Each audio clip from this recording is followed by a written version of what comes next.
Welcome to the Radiant Black podcast, your cosmic connection to all things Radiant Black. Whether you're a longtime fan of the Massiveverse or you just discovered the Radiant Spark, you're in the right place. Each week, we dive deep into the storylines, characters, creative teams, theories, and more behind Kyle Higgins' genre-bending superhero epic.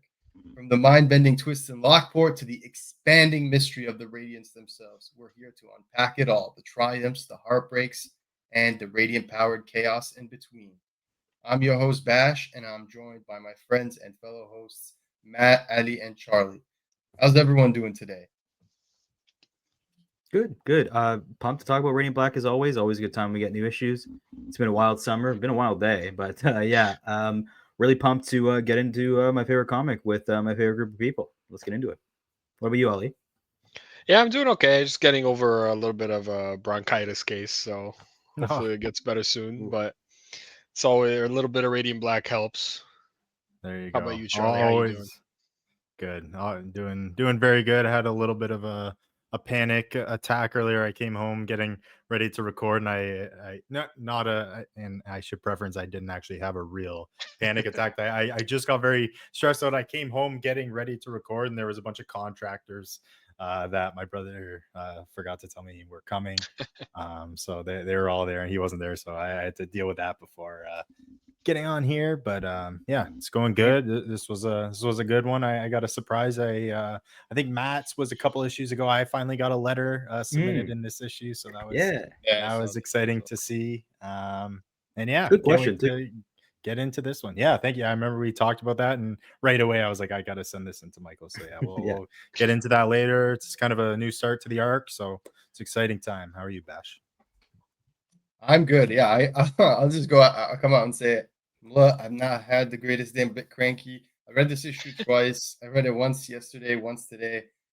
I thought it was a little bit on the weaker end. I didn't think it was bad. I just want to put that out there, but it was definitely. I did have some issues with it. I gave it, I think, 4-star review on League, like 4 to 5, which is 8. I don't think I would revise that, but I would give it. It's like a low. It's like a low 4 for me. It's still good. It's still a good issue. It's still good Radiant Black, but there were some things in this issue that I didn't like or thought could have been done better. We'll get into that. So I'll just put that out there real quick so I can get disclaimer for you guys. Yeah, exactly. So I apologize in advance if it's a little negative. But I always want to be honest, of course. So fair enough. Yeah. 100%. So Radiant Black 37, guys. Released September 10. Just mention the synopsis real quick. So huge thing is that Marcelo Costa is back, and you can tell because it looks beautiful. Love his signature style. It just feels good to have him back on the book. Of course, we miss Eduardo. I do see him posting, some other comic work that he's been working on. So I'm very curious what Eduardo's going to be doing during his time off from the book. Of course, we were always excited to see more work from him, whether it's Radiant Black, Massiveverse, or not. So looking forward to it. This is the synopsis for this issue. So with his latest foe dealt with, Marshall is ready to take his place as Chicago's favorite superhero. But tensions are rising in the city, and the post office may have other plans. So let's dive right into it. First, the creative team. We've got Kyle Higgins and Joe Clark as the writing duo. And we've got Marcelo Costa back on art duties with colors by Rod Fernandez and letters by the incredible Becca Carey. So, the first 2 pages. Some good covers. Just want to right. Yeah, we get a little Chicago. Yeah, we get a little Chicago love letter, I guess. We got the bean on there with the Franken group there, and we do get it. It's only right. Marcelo's back, and he's drawing that his signature, like from the first trade, like that Radiant Black pose, his signature pose there. Classic. So that's always fun to see. And then one I saw for the first time. I don't know if Bash has an image of it or not, but that variant. I don't know if anyone got that, but that was like, I remember I was complaining about this not too long ago, where like a lot of connecting variants I have a hard time liking because they try so hard to make it one good page where each individual covers aren't so great themselves, but this one freaking killed it. I don't know who did it, but is the one with pink on it? It was amazing. Yes. Yeah, that one's really good. It was the one with pink. Yeah, it looked almost painted-esque. Yeah. I don't know, but yeah, it's that's a cool. Did anyone pick that up? Bash, did you pick up that one? The incentive. Yeah, I did. Yeah, When I looked yesterday, there was only one on eBay. And the funny thing, so Yeah. first of all, thank you to the team for reducing the threshold for the ratio by 5 copies. I think that makes a big difference. I've seen a lot more stores be able to qualify for the incentives. But the funny thing is that all the people who list them on eBay made the price go up. It's like, how logically that doesn't make sense, because it literally takes less copies to qualify, meaning the cost Greasy. could go down, but people are being greasy. The important thing is there's more on the shelves, and there's more chances Yes. for other people to see all the cool covers Yes. and have all the artists be celebrated and Yes. get more people on the series. Yeah, if you want to pick them up, I think Midtown had them for 27 US. I personally don't like Midtown, but if you want to use Midtown, let me know. I'll give you a discount they gave me because they messed up my order, and I'm not gonna buy from them again. So if you want a discount, it's a 25% off discount. So if you want to buy the book out, just let me know. I'll give it to you. Save yourself. Snap. Yeah, but yeah, they have it. Yeah, Stradian Black, really nice cover. I was able to get it, and just a heads up to people, they're not foil anymore. They're just regular covers. Regular, right? If you really like the foils, I think that was only up to 35. They were doing foils. Okay. 36 onwards, just regular. They're still gorgeous. And then what they're doing is, this is funny. It reminded me of Matt. What they're doing is for the ratios for the upcoming issues, they're just the cover A, but without the borders, without the Massiveverse borders. The same thing for Rogue Sun. I love it. Like the full virgin cover. Yeah. But the cover Bs are back. And I gotta say, PSA, I know we're not Rogue Sun right now, but I gotta say, Rogue Sun 30 FOC is coming up soon, and gorgeous Spawn 9 homage, the Angela first appearance homage, which is like they're doing it with Abel did his take on it, and it's gorgeous, and it has medieval Spawn with Rogue Sun. That's open order, guys. That's open order. This is one of the biggest things that's happened in the Massiveverse is getting a full Spawn like crossover, which is amazing. Huge. And please, guys, please, I'm begging you. Your stores, don't rely on your store. Just don't like try to show up that day and hope they have the cover. When it comes to indie series, yeah, make sure you tell them that you want that specific cover, because most stores are not going to order cover B of a random indie series. Most stores don't even do it for Marvel and DC these days. So make sure you're letting them know you want that variant. If you want it open order, that means it's not an incentive. There's no qualifiers. Anyone who wants it can order it, and it's cover price, which is $3.99. Yep. Please get on that Rogue Sun 30 cover, because it's gorgeous. And I'm telling you guys, we're getting to the point where these covers are really hard to find because stores are not getting them.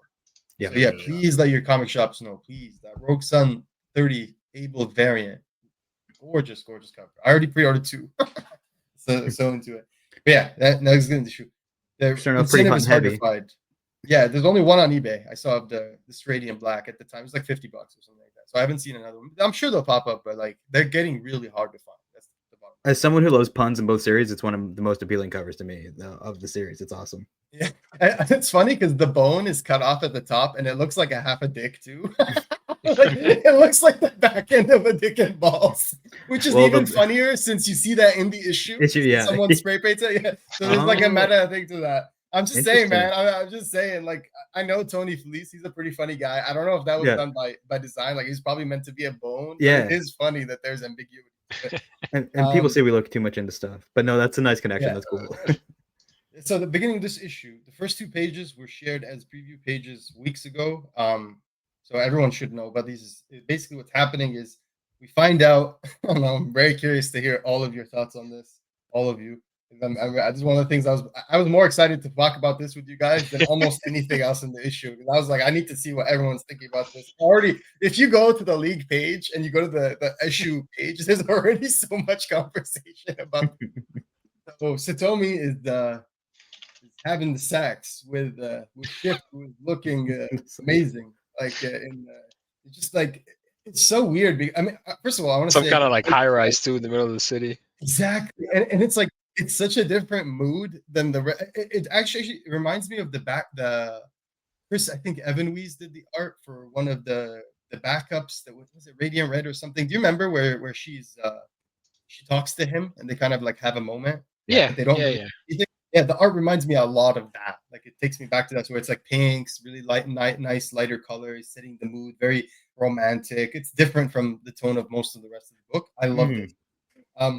Yeah, you make out, you see a little bit of underboob. I love it. I was telling the guys, I love this because it reminds you that this book is adult, and I love that because Invincible, you get a lot of that, right? Mm-hmm. Remember when you find out he got his superpowers back is when he's like having sex with Eve. He's just like float. What do you guys think about this? Not just the sex, but like the people involved. What do you think about this? I mean, it was definitely hinted at, right? Like it was kind of a long time coming. It's just kind of to me popped out of nowhere. Like I Do wasn't. you think they use their necessarily powers? ready for it. Do you think they use Yes. their Shift Definitely can shift. hit all positions. Yeah. Yeah. Definitely shift for sure. Oh man, no, this for me, this was actually exciting to see. This whole issue is very mixed for me, because although something I just want to preface is last arc, kind of the thing that felt like it was missing was just kind of, it didn't feel like it was really leading to anything. It felt like just an arc kind of trying to set its feet and kind of expand our world a little bit, but we never felt like it was going anywhere. Where this issue here is kind of more what I was expecting from Radiant Black Returns, in a way of setting a new status quo, bringing in new characters, bringing in new villains. But in a way, it made me really appreciate the last arc more. Now coming to this, I love the story. I love everything in it. The pacing, we talked about this a little before.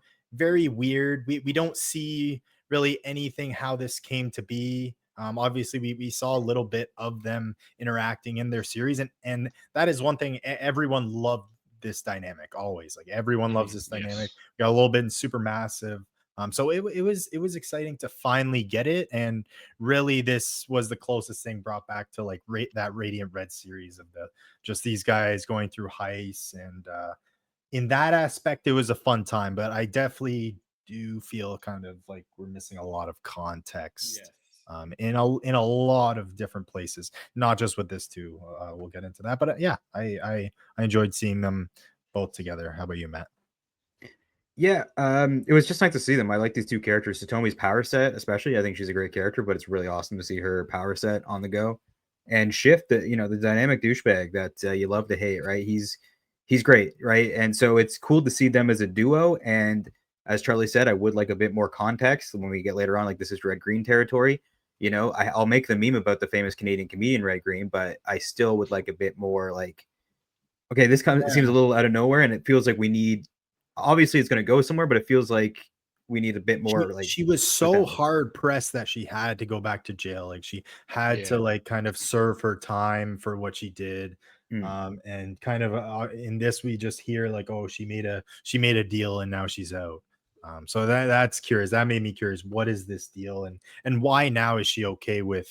I don't know. Maybe it's because the government has kind of convinced her, hey, like you're gonna be doing more good for us doing these. But actually, no, she's not working for the. I don't know. She's not necessarily working for the government, but she's making their job easier, right? Like, yeah. There's a lot that we gotta get into later too. It's all very. I just kind think of we're missing lots of context. Like Batch really did say it best. Like it felt like we're missing an issue. It really did. This was the biggest part of that.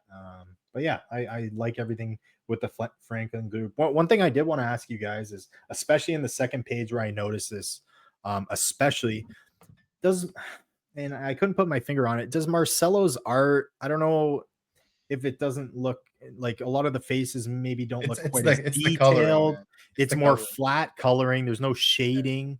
I think that's what it is. When you see Radiant Black, you see the typical shading, but there is next to no shading on the faces. Like normally you see a lot of lines for the facial expressions, like he kills facial expressions. That's like one of the best. I know exactly what you're saying. And kind of, I know exactly what you're saying. Yeah, I didn't get that in this issue. I don't think it's like a bad thing. Like I agree with you. Almost everything you said about everything just now. Like I have the same feelings. I noticed the art too, and I noticed it was a little.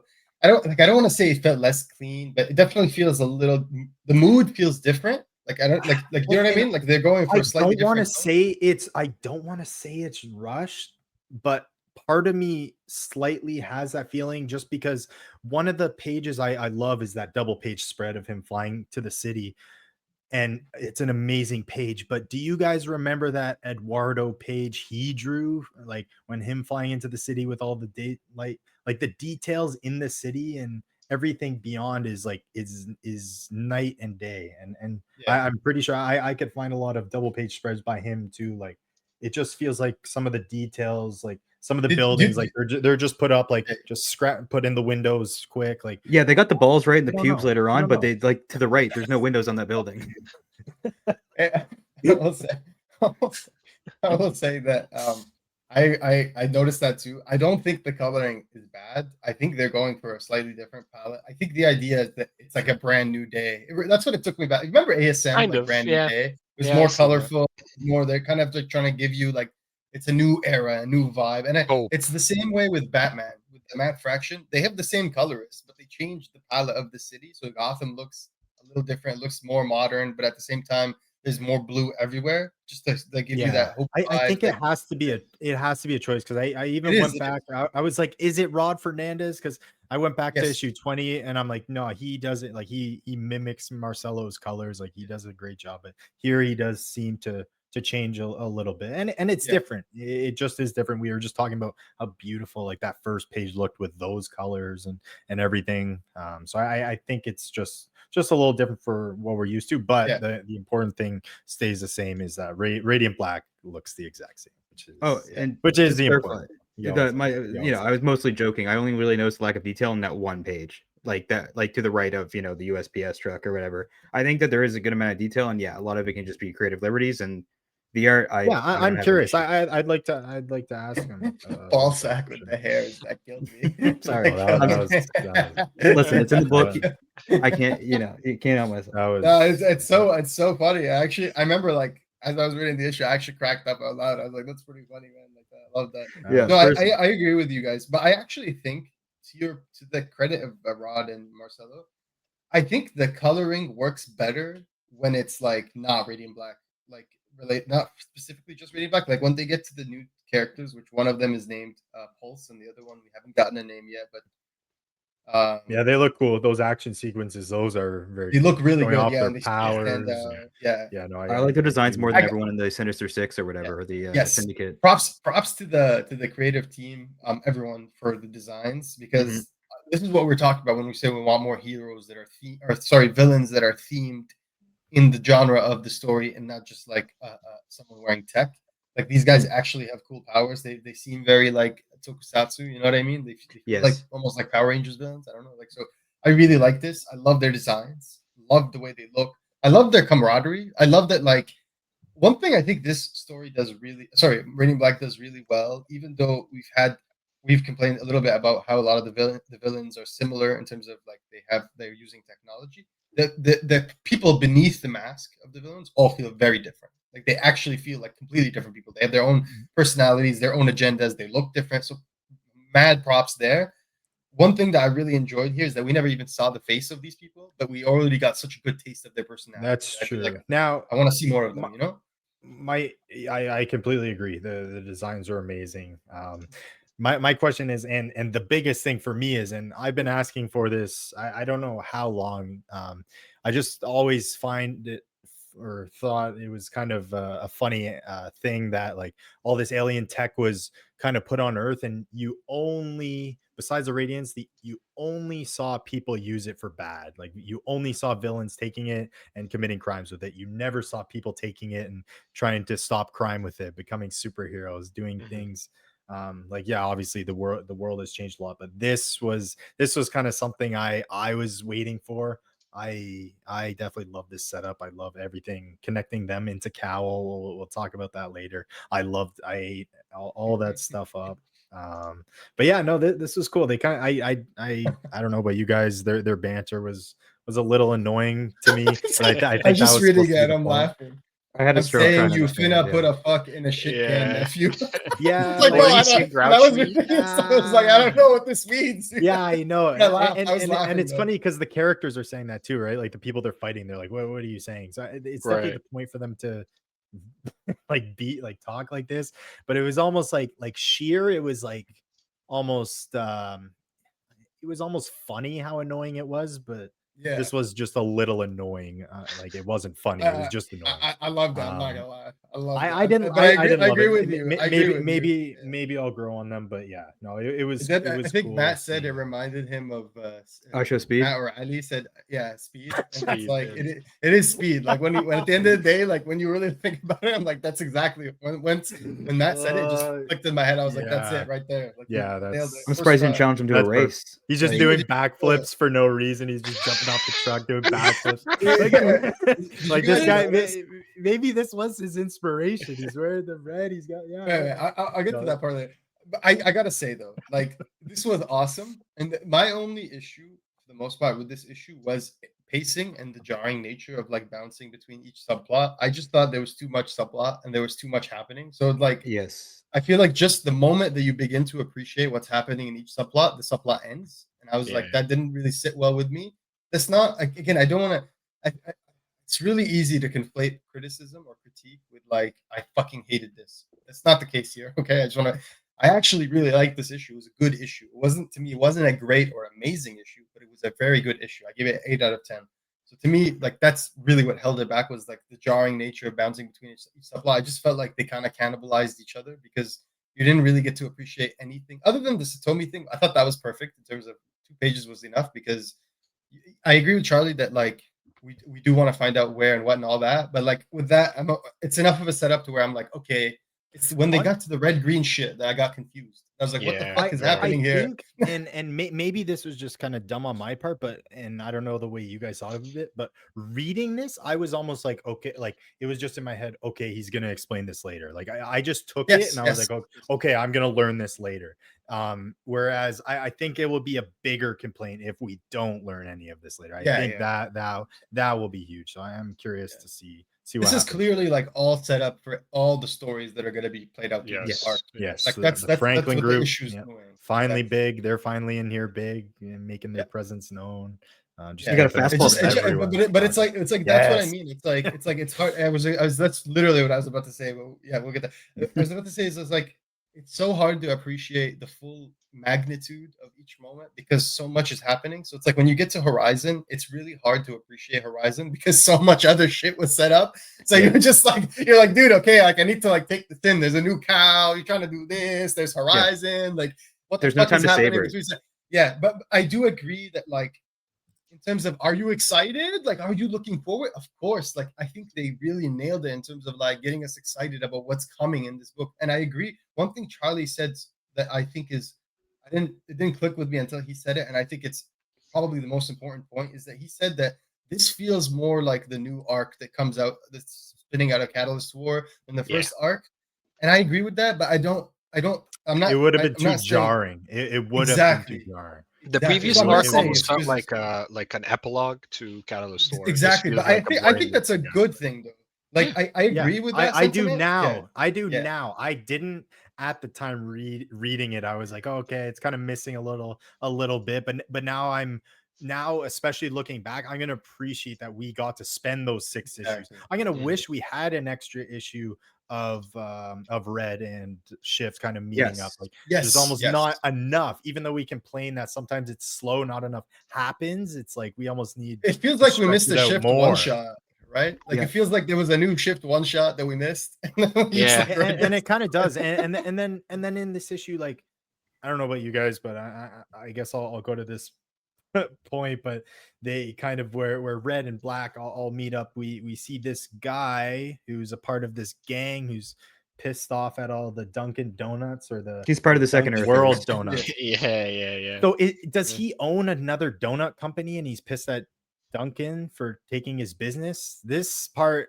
I have no idea. Like this, he's basically saying they like BlackRock, right? It's a conspiracy theory stuff you'd see on Reddit and stuff. Yeah, that's my assumption. Sure. And like that was my take as well. But he doesn't own his own thing, right? He's just saying there's a lot of donut shops here. So the panel with Shift like launching through the panels to kill him is fucking amazing. Like it's genuine. I was like, Marcelo cooked here, bro. Yeah. And that made me forgive. Like, although it was kind of weird. Like we just got introduced Shift in Red. Like we got one of the most badass opening scenes, like of them busting through that wall, and we see both of them kind of like almost that full page of them just standing there like talking trash. Like seeing them fight together was very cool. Matt mentioned the fastball special, which leads into that move. That no one ever dislikes the fastball special. Love that. Those 2 pages are what Charlie said. Like the rendering in those 2 pages looks closer to like the 100% Catalyst War. Maybe it's just the coloring choice in that page is more in line with what we normally get, but. When I was reading this issue, I got the sense that like maybe this is a bad comparison, but I don't mean them one for one. I mean more the vibe and the conviction, not like the style. But I remember when I was reading Invincible, and you can see Otley get really good, and then there was a point where it's like it was around Invincible War. It's around when Spawn and Savage Dragon are in the book. Was that Invincible? No, that's not Invincible. What is it called when the 60. Are you talking about Invincible War? That's like 50s, 60s. the Actually, clones, probably no, 60s. the clones, that- not the one no, in that's space. not the Is that called Invincible That's War. not Invincible War. What is the one with the clones called? But you know what I'm talking about, right? The one we saw in Yeah, season I know exactly what the you're clones. talking Invincible Yeah, it's War? around issue 60. Yeah, so no, Invincible War isn't that I when think they it go is into Invincible War, guys. Oh, that's the with all Viltrumite War. the- Right. It is Invincible War. Invincible War. You're right. You're right. Yeah. Invincible All War. the marks. So Ah. Invincible War is when yeah, good job. When I saw Ryan's Otley's art really take like the next step up, like he was Yeah. already getting better, but it was almost like he felt comfortable with himself. And then around Conquest and forward, it's like he's like peaked, but he still keeps getting better. Like if you are reading Battle Beast today, like Otley's somehow still getting better, which is crazy Yeah, to yeah. say. Like it's like he's still so good and he's still evolving, and it's crazy. But I feel like Marcelo is now at that point. Like the way I see him draw, the compositions he's taking, I think he's super confident now. Like Yeah, he's should really be. enjoying his work. I totally agree. I have a question for you, Bash. Now I saw recently. This is kind of a joke. Obviously, we know Ryan's a fantastic writer and Abel's a fantastic artist. But we saw recently Ryan post a panel that Abel did from another comic. It was from one of the big two. And it was Marco. It was and- Renna. It was Renna. Marco Renna. I know it you're was talking about. It Renna. was Spider-Man. And It was it Miles, right? Yeah, and it was Spider-Man. So it was an insane just composition, and you're just like, what the heck's going on? Now, my question is like, is this a writer's thing to give an artist kind of scenes like this, or is this an artist thing that they can just do and bring up? Like, So it depends on who you're working with. More often than not, it's usually a collaboration. So the artist does more liberty there. But I know when I'm reading Jeff John's scripts, he tells the artist specifically, like he literally tells them where to save their energy to put more into like this page that's going to be more because if you're important. being told what to do, you can't make. You can't. Yeah. So I think it depends on who you work with. My theory, just based on our interviews with Kyle, is that this is all Marcelo in terms of like Kyle's probably. There's probably times where Kyle says like, this is how this should like we want to do it big. Maybe he'll say big or like huge or like emphasize destruction. But I'm pretty sure in many cases it's Marcelo like interpreting it and bringing I it think to life. I think at this point, you know, they have him, They have a Marcelo and dynamic, Eduardo have enough Yeah. creative freedom Yeah. to kind of go do They their know own what thing. works. Yeah, Exactly. Kyle Marcelo's got trusts enough these instinct. guys. He designed half these characters. I Right? think they trust each other too. Like I think this team they work well together. They all like each other. I think there's trust there, and I think that's something Kyle's really good at is that we've seen this. So this is I always call it like his director vision or his director eye. Like he's really good at identifying the strengths in other people and letting them like go and run with it. And I think based on that and the way that they said that each creative team owns their book. So like Melissa and the artist French, I think they own like Dead Lucky, right? Things like that. So I think just based on that, they must have a lot of like creative freedom. I really do. I imagine they just let them do whatever they want. And even if I imagine obviously there's a situation where they say, yeah, we want to be specific, but it's not like he's going to tell him like make the angle 90 degrees or some shit, right? Like, no, these pages, I feel like, I don't know, when I look at it, I feel like, I'm not saying like Marcelo wasn't having fun before. No, I'm saying like Marcelo really just feels like it's taken up to the next level. Like he's really enjoying his work. He's feeling more confident. Maybe I'm wrong. Maybe he's not feeling it, but like the way he's posting on Instagram, the way he says things, even like the banter between him and Eduardo, it just seems like there's a really good spirit and camaraderie right now in the work, and it's reflected in the work. The work looks incredible, man. I gotta say, like, just seeing Marcelo back on the book this issue was so special. And yeah, when we get to the fastball special page, it was like, oh, right. You can tell he was. You can definitely tell he was busy with these character designs. Even the page where he jumps through the ceiling, it looks like Hulk. Like I don't mean like copy. I mean like they're clearly like that's an influence in terms of like smash, right? Like so. Yeah. No, one detail I just noticed, which I absolutely love, is Shift can actually, like, for this fastball special, I guess wherever he is, he just shifts into her hand and then he can just throw her. So I just imagine he can throw her, he can like stab her, he can shift back, he can get through, they could just keep just launching him at him. That's pretty cool. He pressed Y or pressed the triangle for the team up ability and just auto just went to the hand, and it was awesome. It was dynamic as hell, and it's the kind of stuff you read comics for that you can not only do in comics, but like pretty much like the best way to frame it. And like cool. Even this whole like situation where they turn to the guards and she says to Shift, is he with them? And he says, I don't know. and then the Yeah, guy this says was Paul went out from command, right? Like yeah. like this whole thing, I wish it was just jarring. Like again, it I wasn't bad or anything, but it was like I wish I knew what kind of happened. exactly, and that's the Yeah. frustrating part is because like I kind of love the idea too a little bit. Like it just Yes. kind of sounds cool. Like how just imagine like you get a green and red one shot or a green or red and green book Yes. or something like that. That would That be just pretty cool. that just sounds super cool. But now it's like oh, like just the introduction was just kind of actually it was skipped. Like there was no introduction really. Like they just are Yeah. what they are. But yeah, And it it clicked. was kind of yeah, I don't know, and just seeing her not being like friendly with Marshall, all that stuff confused me. Like what was going on? Did we ever get an answer? Like why is she pissed? Because And we don't know, but you'd have to assume it's because he killed her in another universe. I'd assume, right? Like they know about. Yeah. yeah, that's one thing we talked about. But yeah, then it's like Eva's living with him. But yeah, obviously they're different people. But yeah, I'm very confused. I hope we get that. That's an answer Totomi's we more need. ardent. She's less forgiving, and also this is an interesting layer that is pretty hypocritical if she's That's mad true. at him for killing her in an alternate universe where this version of Satomi killed Nathan. That's the sweet cover. Yeah, Dude, just is do that this. shift number 1? Yeah, just do that. Just do it again, man. Like that's what I'm saying. Yeah, green and Do it red. again. Yeah, it would be Do it great. again. And Red and they're popular enough to get their own spin-off, put them together, and it'd be I'd be great to have the background because there's a ton you could do with that. This is what it Yeah. reminded me of. Remember when they were having sex in the first 2 pages? It was this That girl. was What's her such name? a Doppler. Yeah, Yeah. Anya, that's right? that art is Or that Sonya? art and that issue. And maybe Doppler Yeah. and Red would have beef now or whatever, and be like, "Hey, what's up?" For having another reason to maybe not work together. Yeah, Doppler wants revenge for taking her side piece or whatever. and then I'd we read get that. Jerry Jr. going, and we can have them fight on there. But yeah, I agree with what Charlie said. Like this whole scene is amazing, but it just feels like you need context. And I get it. Like don't get me wrong. Like I totally understand that the idea is that it's like they want to answer one question but leave us with more. I get it, so that we can come back. Totally, it worked. You got me. You got me.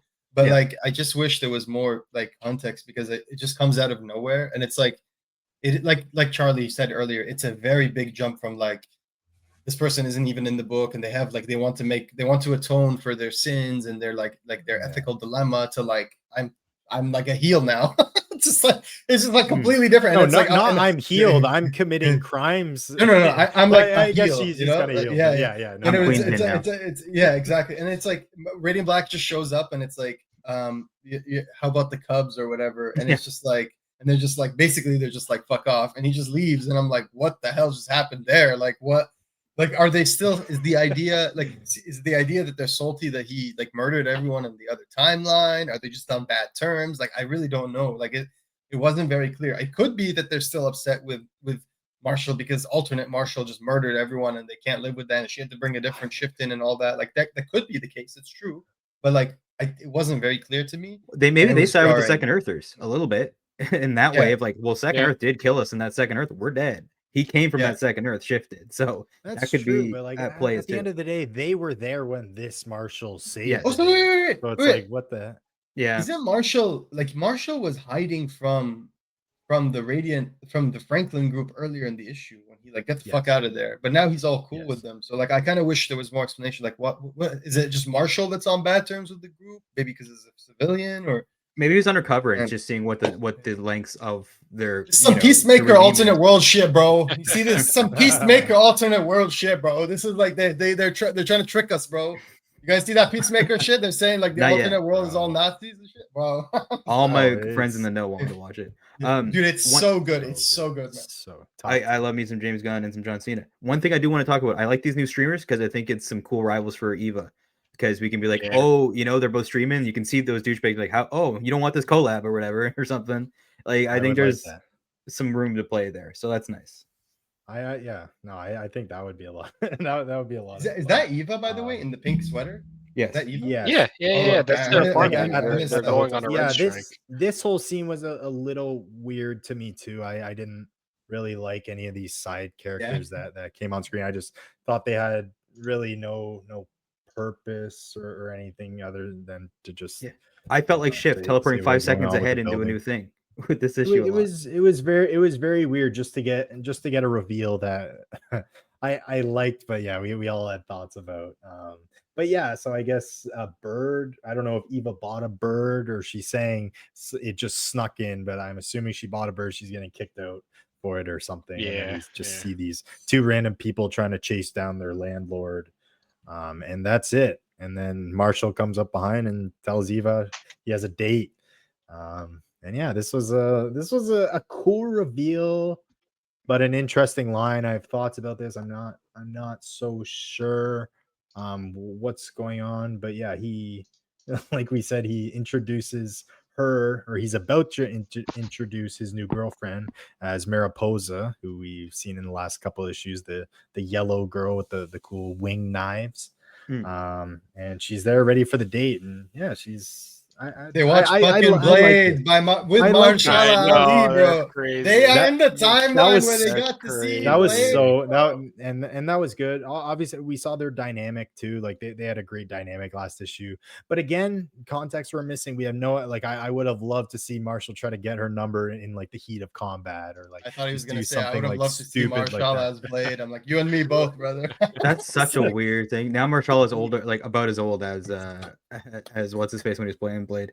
Oh So my in this God, universe, yeah. there's multiple Blades, and that was cool. Dude, Blade got a daughter in the comics before that movie even got any sort of production. What are you saying, bro? Yeah, they use the AMC logo again, Yeah. not shy, or not again, but like another logo they use, which is funny. But yeah, I love these two seem like the they're way hitting she it looks. off. Like I love Yes, her. Yeah. she looks great. She looks great. She likes movies, which is I think a big But yeah, part for her too. and we'll talk about too, but her hair too, like, really goes more against her identity than her having the same name as her superhero name. I think, and I think my only defense on this, we were all talking about this, how he introduces her as Mariposa. Maybe my theory is, and what I'm kind of hoping it is that obviously he sees her, he knows what it looks like, but does he only know her as Mariposa? He doesn't know her true By the way, I looked it up. It's very Like, possible. I think. that's a name, by the way. Like it's not just like a thing you call someone. It's an It is actual, though. it's like Why a would she have butterfly her or name something. be Butterfly? That's what I'm saying. and I her agree. real I name be agree. Butterfly? So we talked about that, and I thought Yeah. it was personally, I thought it was a little bit stupid because like when do you meet someone who turns their own name into a code name? It's ridiculous. It's like Like, imagine maybe she like didn't tell Marshall yet. That's Yeah, that's what I'm yes. thinking. Like, maybe That's what I'm thinking. Next maybe issue, easily resolved by her going, "Hey, we yeah. should talk about this and not use. Here's another name that Yeah. I'll go by. You know, something like that." Yeah. Yeah. Or the other thing is just like imagine if Red Hood was named Jason. Like if you just walked around, he's just like, I'm Jason. Yeah, It's like or Drake. You guys remember when Tim Drake was Drake? I'm Drake now. Yeah, Drake. Yeah. That was so bad. Well, there you go. So it has happened That was before. so bad. But I do like her as a character. I really like. I thought it was weird that we had this 2-page sequence. Like, what is this? Like, are they into like? Is this whole thing just to establish that they like each other? Because that's all I got really from this, is that like this kind of establishes that they like each other and that they're genuinely like looking into dating. I like the idea of like he wants to kiss her, but she's like, I want to see if you're worth it and like if you're gonna They're stay closer. around. They're establishing. I'd have to go back. I think it's also maybe the contrast between dates, like how like before, like all he's trying to do is drop all this movie knowledge, and all the chicks are just like, what the hell? And now this chick's really connecting with him, and they're having these good exchanges back and forth, and that kind of end line of her just saying like before or after all the blood, like that's just showing like she's as geeky as Yes. Marshall. Like she knows her shit. She hasn't just seen Blade, but she knows Blade. Yeah, she tells them about this. Like, what it was, she says, what does she say? Wait, let me pull it up. It's so funny. She says, you haven't seen it? And she says, if you want to watch something really revolutionary, check out Open Doom Crescendo. And then he says, sick band. And then she says, you haven't seen it? And then he says, what are they? And she says, it's a movie, imagine epic, no budget, live action anime. And then he said, I haven't, but I'm down. And then when he said that in that face, I was like, he likes her. He like really likes her. Like I was like, that's the face of like, I don't know what the fuck you're talking about, but I'm gonna try if it means like spending more time with you. That's what he's saying in that face. Like, nothing like meeting a lady that can talk ball. That's always nice. And that is. I like what Charlie said. It is almost like, you know, we've seen a couple of these dates that are even almost framed very similar with them getting out of the car, you know, walking past the restaurant. We've seen very similar things, but yeah, and the difference they is- actually said, like, I remember that one girl said, like, oh, I can't wait to talk to you next time. Like, she kind of led him on, and then she just kind of like, she never talked to him again, right? Yeah. She And kisses this him on girl the kind of cheek, does right? the opposite. Like, she kind of gives him low expectations, but like kind of like wanting for more, which is great. Like, I think because it's also a great she likes dynamic. him too. I think she likes him Yeah, too, but she wants yeah, to see if he's, like, the genuinely. real I- deal. Do you I- this Yeah. this like? There's always a chance that she could just be doing this to get closer to him. Yeah. That's for- true. That's what for I was ulterior thinking. That's motives. what Part of because me- like it is really weird that they're both masked and they both have like such affection for each other in that moment. Like, yeah, you Yeah. could say love is first sight, but like, you can't even see each other's faces. So what Right, the fuck are right. you in Yeah, love it's with? a threat right? to If live by. anything, it was love at first sight That's on the his big end. that's Yes. the big point I think that you just said there is they don't show each other's faces, but Speaking of, the big But thing that makes I you was think go- like, I did we was miss go- an no, issue? Right? Like I was something going happened? back. I was going back to the first issue we saw Mariposa, and she comes in, she does her thing, and she just tears her mask off. The first Okay. chance before they even talk, she just tears it off, and she has the exact same hair. Like, she doesn't change her mask. She doesn't have a mask. She doesn't change her hair. So it almost seems to me now, more thinking about it, that she just doesn't care. Like, she doesn't have anything to hide. Maybe She's the Iron Man, bro. yeah. Like, I mean, that's a little yeah, sketchy, no? Like that feels like something she would that do if could be she's sketchy trying if to she get doesn't close have to him. anything. Yeah. And he's like, what yeah. kind of industry plant is this, bro? I hope. Yeah, undercover that's like not the case. like USPS agent, bro. Some like some I like really CIA hope type that's not shit, the bro. case. Seems like we lost Matt. Hopefully not. can you guys hear me? Yeah, Yeah. We can hear you. we Yeah, can- I just we look can- like a dork. So people not watching That's okay. video, That's it's all okay. good. As long as we can, as long as we could hear you. We're that's almost done, good. anyways. Yeah, we But, are almost done. Yeah. Did you guys think this Good. was Jeffrey Warner in this last page or no? So at first, when I saw him, I was like, "That is Jeffrey Warner." But then it's like, then I really looked at him, and I'm like, maybe it's not because the face is a little bit different. I don't know how to explain But it. it's a even though different he's artist, trying- though, right? Have we Yeah, ever it's a seen different. Marcelo draw Jeffrey? That's what I'm saying. That's what I'm saying. So I'm like, is it just look different because Marcelo's drawing him because that's just his style? And then I realized, what if this person is trying to look like Jeffrey Warner?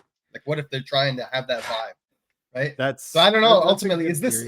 who I is don't this think- Grant? Okay, Unless this there's like is yeah. Sorry, what's up, Al? it's just I'm just saying he's too old because he was already old as shit in Yeah, he's old as the shit, in yeah. the 60s when we were reading What if this C.O.W.L. is There's his no kid way. then? Or a It's clone. his It kid is. then? It is. Or So do Sparrow? you guys do you guys remember? No, Grant Marlowe. He was just like the normal cop at the very beginning of C.O.W.L. Oh, There's yeah. this Yeah, kid. yeah. There's this kid who just talks shit to Jeffrey Warner, and then Grant gets embarrassed about it because Jeffrey ends up hearing it, and that's the kid who this is. But I think this is a not. It's pretty bad that I had zero clue, and maybe this is me just lazy reading today while I was at work. But if you go back to where Pulse and the partner were introduced, you see him come in and introduce himself. He says, "Hey, I'm Jack Marlowe. How about some tips?"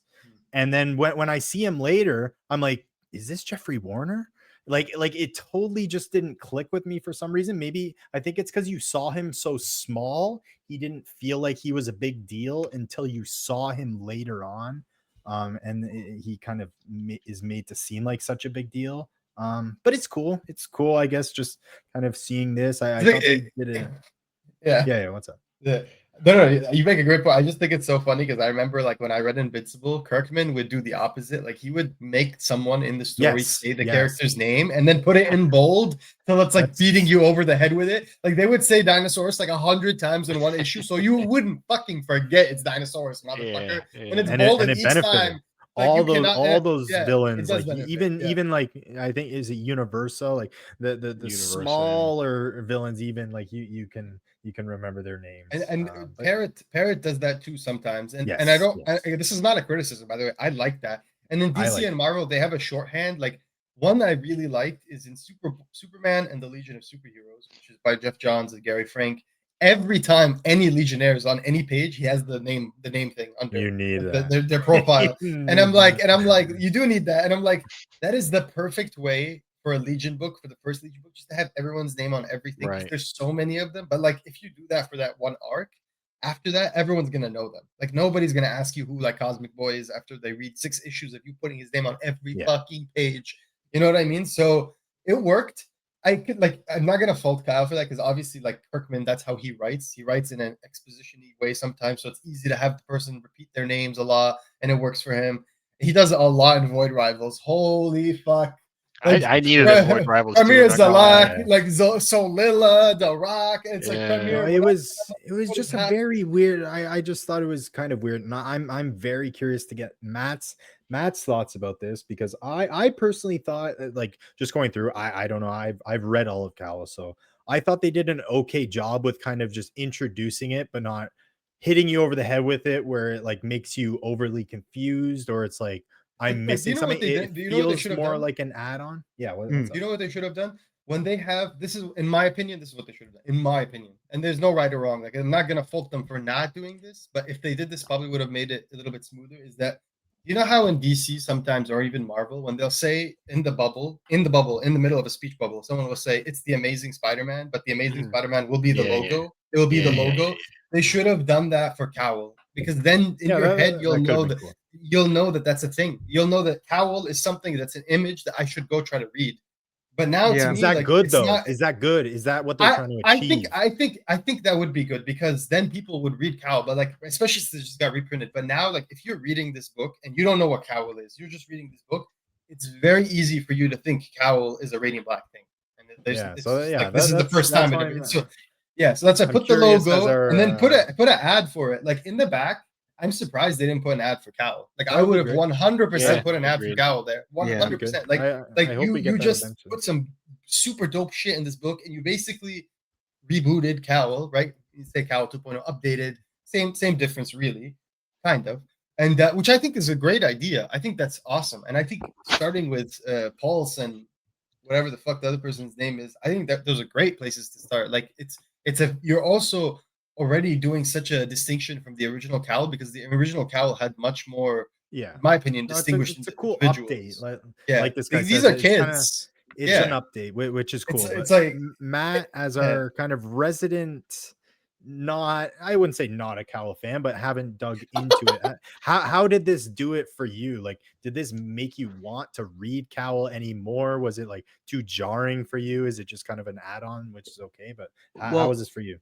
as the resident banner hater and Cowl disliker on the podcast, it felt like we're through the looking glass. You don't need to read Cowl, but I feel like I should read Cowl now, Sure. and I will be Sure. as soon as I can. But I don't feel like you can enjoy this without reading other stuff, as has always kind of been the mantra of the Massiveverse. Is you will enjoy more of it. Well, you'll enjoy more of it, but you don't need any outside reading as long as you I just agree. read Radiant Black. You'll get more of it. And if you're a casual that hasn't heard of Cowl, probably not listening to the podcast, it's probably easy not to know about Cowl if you just got into for Radiant Black, new hot superhero series. But yeah, I don't think this is a net negative. I think it's kind of cool. And I kind of got like Team America vibes when they're walking through and they're meeting the guy a little bit. Yeah, freedom, no, Listen, freedom in their fighters. defense, in their defense, even if you've never read Cowl, Cowl has been kind of mentioned quite A a few lot. times Yeah, in yeah, a the lot. Radiant Black, right? Yeah, From the no, I agree. stories to the agree. movie. And it's in Like Chicago. my only like critique is like they really should have put an ad for Cowl in the back. I Like, 'cause, agree. Like how would someone new know, bro? Like I'm telling you, you agree, I have to. People these days, it's like it's a weird like human evolutionary thing.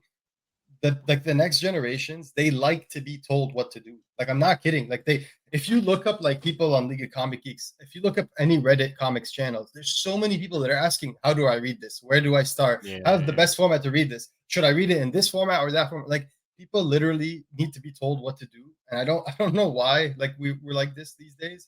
So I really do think I personally genuinely believe if there was even the tiniest Cowl ad that they would have sold more copies of Cowl because now people would be like, yes, I do want to find out what this shit is. It looks really cool.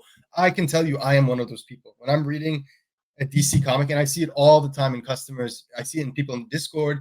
When I'm reading a DC comic and I find a new character I never knew existed, and like I'm really into them. And like recently, I mean, I knew about her, so I've known her for years. Like Sasha Bordeaux, I've read her in a lot of books, like Checkmate, and I really wanted to read her Batman run. I knew she was Batman's bodyguard. I just never read the run, and now I've read it. And I'm like, man, this is a fucking awesome character. It's just like, it's just like I wish they told you like more. Like, if you want to read these characters, go read them here because some people need that connection. They don't have that connection. Why would they? Like, why would anyone who doesn't know Cowl associate Cowl with this? I totally agree with everything you said. Wait, what do you guys think about Horizon though? Like, let's get to the real deal. What do you guys think about the way he looks? Let's get to that. I do. My thought about this dude is right away. I don't know about you guys. Obviously, we see a scientist behind him, kind of putting these cups or something on Horizon. We kind of got the teaser that this is kind of going to be America's next hero, or their kind of U.S. agent type of hero. I'm wondering. I don't know how tied into Cal this is going to be, but I'm wondering if they're using the Blaze tech or the Blaze Gauntlet tech to create this. Point. Interesting. Like the I see powers that That's now. a very it's good science. point. It's not space or magic. Oh So my that's my a theory. really good point. I did not even think about that, dude. Even Solar. That's What's my the name of the theory. other guy? Not Solar. Eclipse as Pulse? well. Oh, Eclipse. Eclipse is Yeah. Even him as well. Like, what if they're using shit from him as well to power this guy? Yeah, I'm curious, and because Blaze, I'm pretty sure he was pure science. Like, he wasn't like a metahuman or anything per se. Like, the Gauntlet gave him these powers, if I can remember. I'd have to go back, but I'm curious. I think just the scientist behind him shows like, okay, this is gonna kind of be science versus magic. Obviously, Radiant Black's not really magic, but space magic. I think that's where it's going. The guy holding the thing like this. You know what it reminds me of? You know when you're like at the barber and you cut your hair and they hold the mirror to the back of your head and they're like, I just don't know why I just went there. I love that page. I love that page. I'm curious, like, what he's doing. Is he like calibrating his technology? That's what I took from it. He's like calibrating or maybe testing it. I don't know. But I thought that was really, really cool. So great. Matt, we're just talking about Horizon's design. What do you think? I like it. The trench coat's a little jarring. It's a little, but I get it. It's not jarring. It's just different, but I like it. A lot. I was just telling these guys. I think, and you haven't read C.O.W.L, but there's a character in C.O.W, the main guy, and he has this big gauntlet. He's the guy who fought Radiant Black in the short Blaze. I think this is kind of the new version of Blaze. Like, they're going to be using the Blaze technology somehow to create. And it's kind of been co-opted.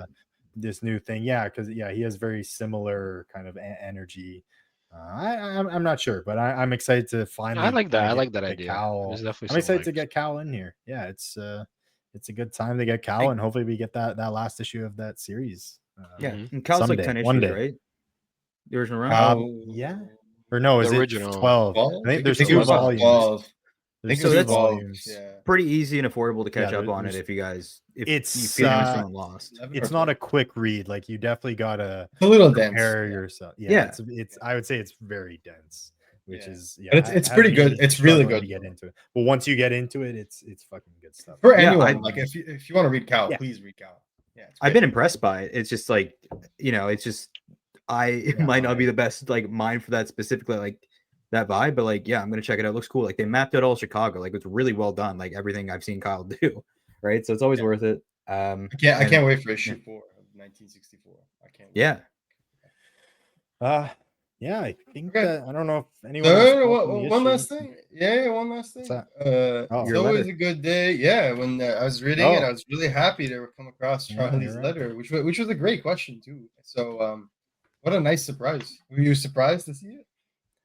No, because honestly, I don't know how these letters work. I don't know how many they have, but like, to be honest, when I never send in questions, but this was one like I thought of, and I'm like, okay, he's gonna like this. Like, I don't know. It's I relevant. had it in my head that Michael was gonna like this question. I don't know if it was gonna reveal too much. That was my only gripe. But I think his answer was exactly what I was looking for. He explains exactly what I was asking for, but still doesn't reveal everything to us. So pretty much I just asked him in the Jaeger fight, when he got in that heated battle, he never turned into God mode, and we had this big discussion where obviously when he was fighting for Orson, that big emotional spur seems to bring on this God mode, and we were wondering, like, kind of why not this time, especially when it's his mom kind of in danger.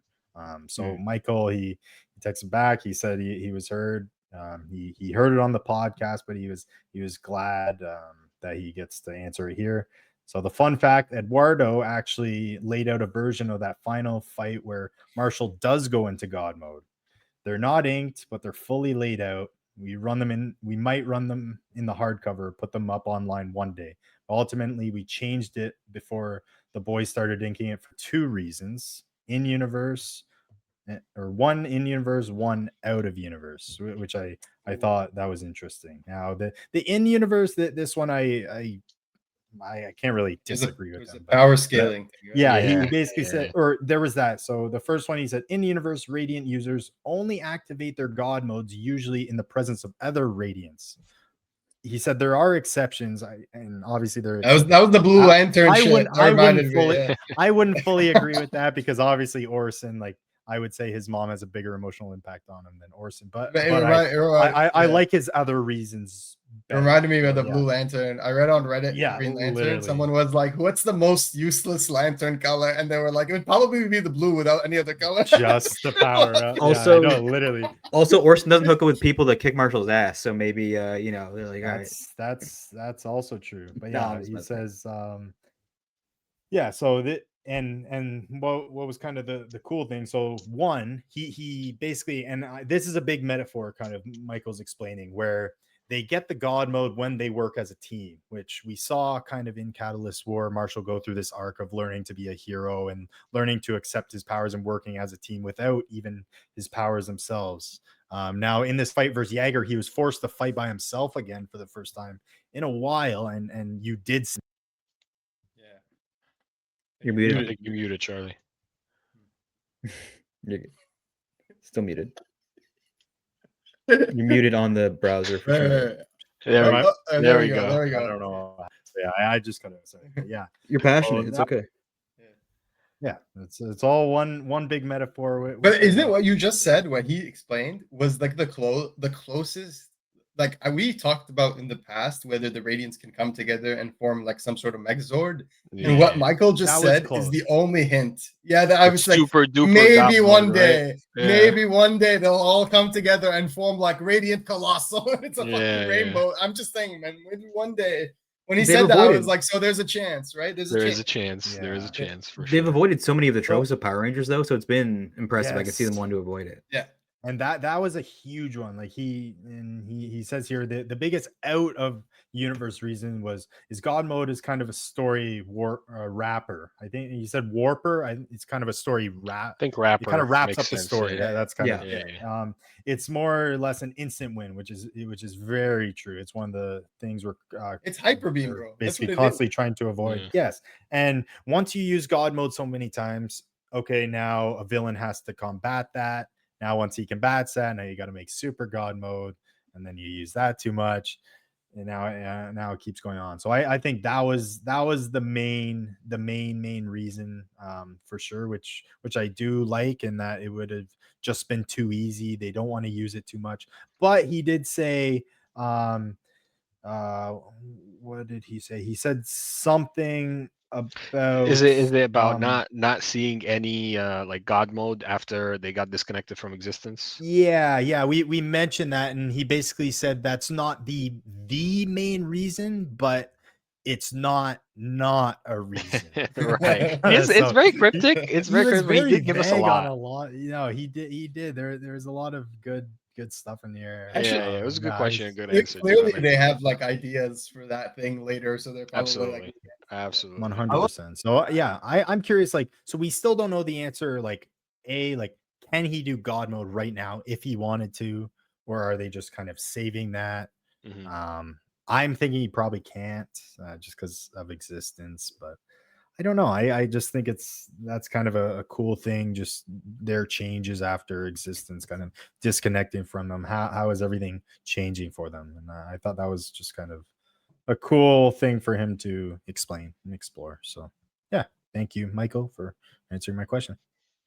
Yeah. So one thing I want to say is, in the last couple of weeks, we had a few volumes come out. So on August 27, which was almost 3 weeks ago, we had Radiant Black Volume 7 come out. So that collects all of Catalyst War. So if you're someone who is interested, sorry, not Catalyst War, that's after Catalyst War. Yeah. That's the last arc. Yeah. So that collects the last arc, the post-Callus War arc. That's the Jaeger arc. So if you're someone who's interested, rebuild, check it right? out. Yeah, the rebuild era. Michael and Eduardo continued the amazing cover motif. So they did the cover with Radiant Black flying, the iconic cover in the middle. Now it's just snowing in Chicago. Love the cover. I picked it up. And then Rogue Sun Volume 5 came out to comic shops today. So if you want to pick up Rogue Sun Volume 5, which collects the whole last arc, everything from 25 to 29, everything with Ori and Noxious. That's going to set up the next arc with Medieval Spawn, which is coming back, I think, next month. So really exciting we get a stuff. good tease of. We get a nice tease of like you're saying that it's cool. They're trying to build up the hype for that. Like that's kind of something we've all been looking for. One thing, and it has an original cover just for anyone interested. Yeah, original art cover cool. of Ori and Dylan together. Yeah, never used before. Speaking of original artwork, I want to shout out Brady. He had a little piece in the back matter of the blackmail. He had a Geraldo Borges inspired piece, and he sent that in, which is put up there. So it's always good to see fan art of Radiant Black. Always good.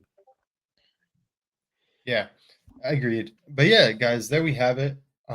Another action. Well, not action packed, but definitely plot packed issue. Yeah.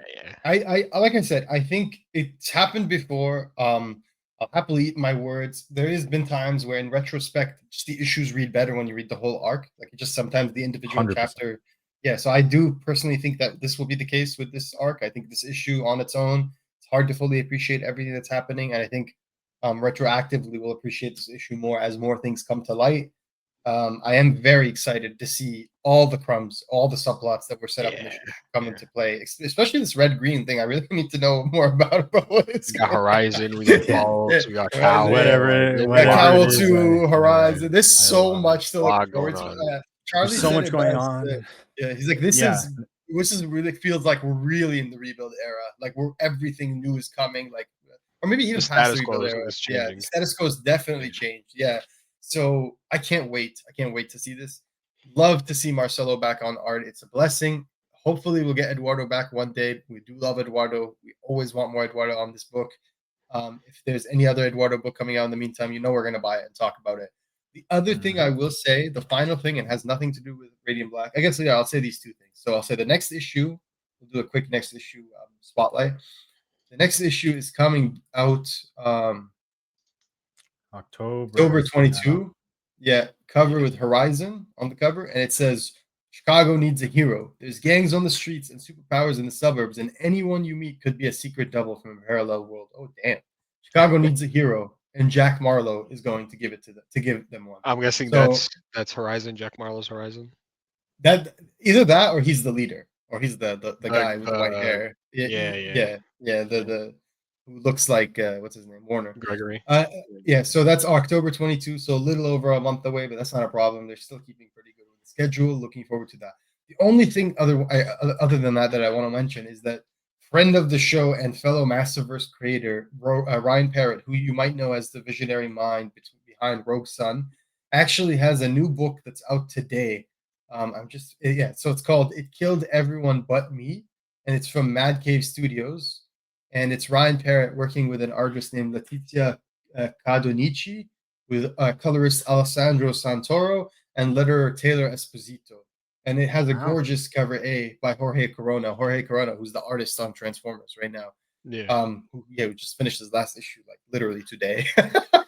So go check that out. Here's the solicit. It's in the summer of 1996. Sutton Reed had it all, a popular teenage girl with amazing friends, a loving family, and a bright future. But it all came crashing down over one mysterious weekend that saw her friends brutally murdered and left Sutton as the sole survivor of the legendary Riverton massacre. Now, 3 decades later, the death and disappearance of 2 local teens strike the Riverton community again, forcing Sutton, now a divorced single mother, to face the truth she tried so desperately to hide. Because to catch one killer, she'll have to dig up the real monster she buried away all those years ago. Looks pretty cool. So, that's out today in comic book stores. So if you want to read more goodness from Massiveverse creators and from Ryan Parrott, check that out. And one other thing. Kyle Higgins, including many other people from the Massiveverse, including Erica D'Orso, Igor Monti, Becca Carey, Dan Mora. They all just came up with this incredible new book based on designs by Dan Mora called Immortal Legend Batman. Yeah. If you're someone who loves tokusatsu, you love Radiant Black, you've probably already heard about this book. You probably read it. Yeah.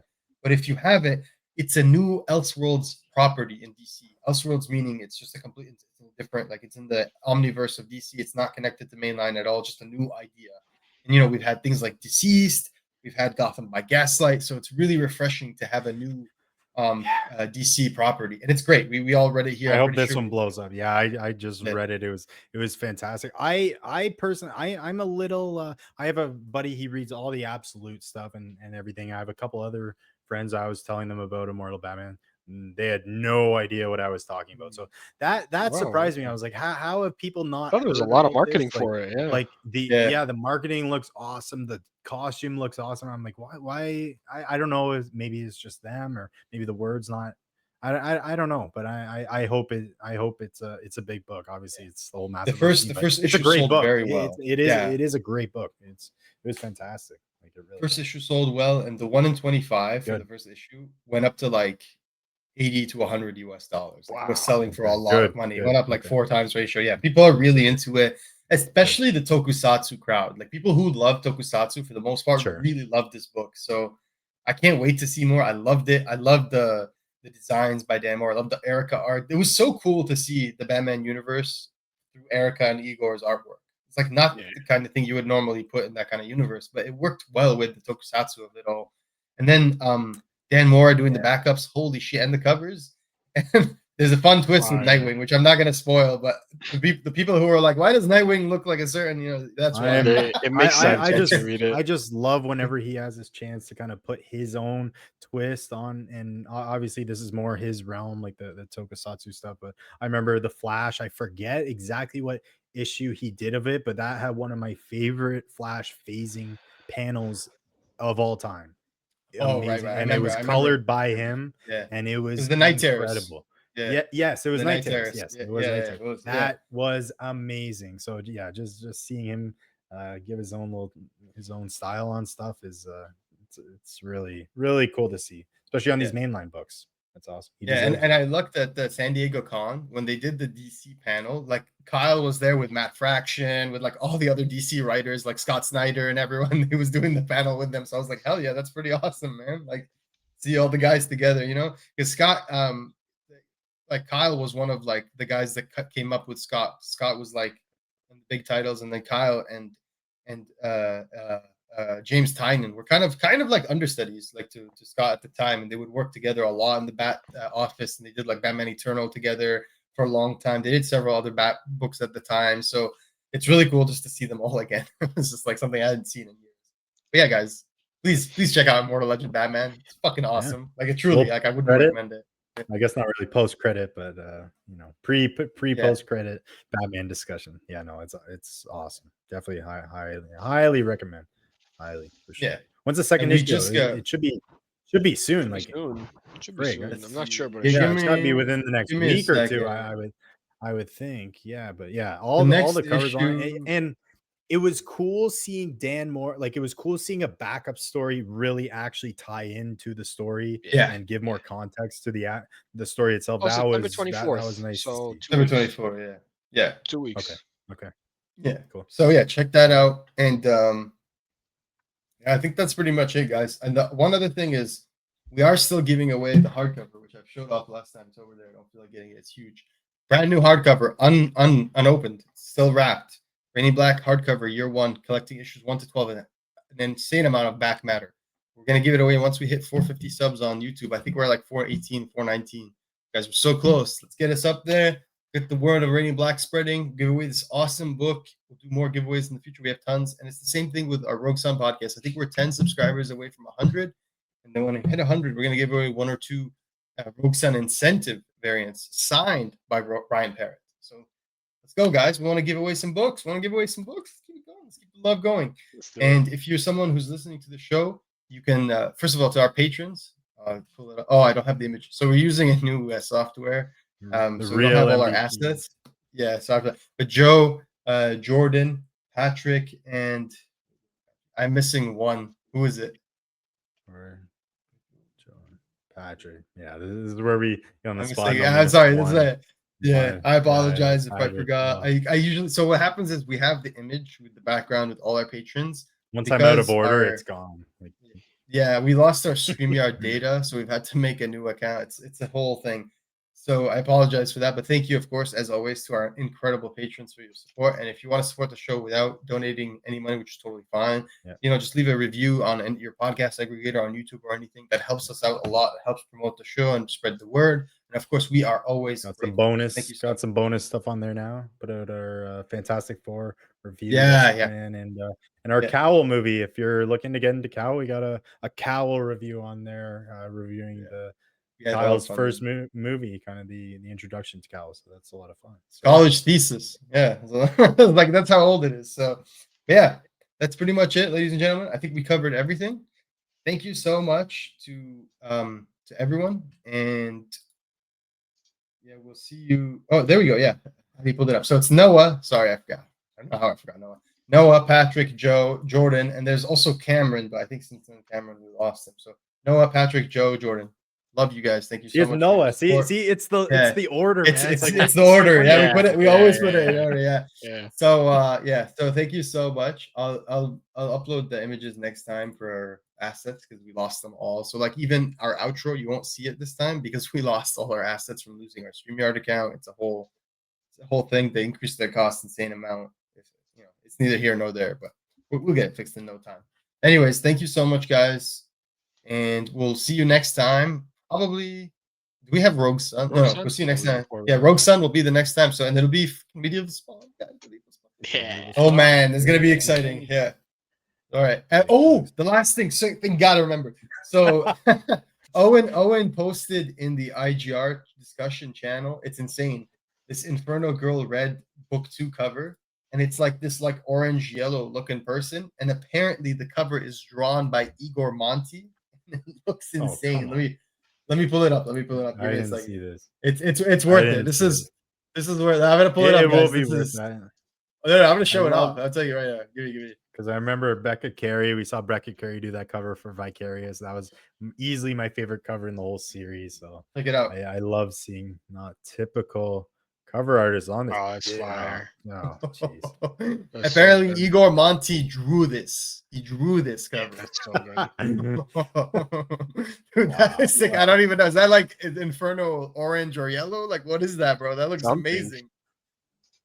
Oh my god, I cannot wait for this book. So yeah, if you're someone who's super hyped for this book, make sure you're following the Kickstarter. If you backed it, I'm sure that we're getting regular updates, and they did say we should be getting it sometime soon. Like we're in the process. I mean, given all like the tariff bullshit. They said before the end of the year, I think they're starting to ship them out. Okay, that's actually fantastic. We get it. I can't wait. But look at that. Yeah. So that's amazing. I'm glad you showed. I think. Yeah, I can't wait. I'm so glad that we ended on this banger here because that cover supposedly by Igor Monti, and if it is by Igor, holy shit, that looks incredible. Igor, my man, we need to see you do more work. I remember Igor did the cover for the Shift, it was the ratio at first, and then they repurposed it as the Shift cover A. It's one of my favorite covers of the whole series. Oh, that's right. That's right. Yeah. Okay. So please, more covers from this king, more covers from King Monty right now. We need this. Look at how great this is. Shit. Anyway. See you next time, guys. Hopefully with more updates on Inferno Go Red Book 2. Stay radiant, everyone. Peace.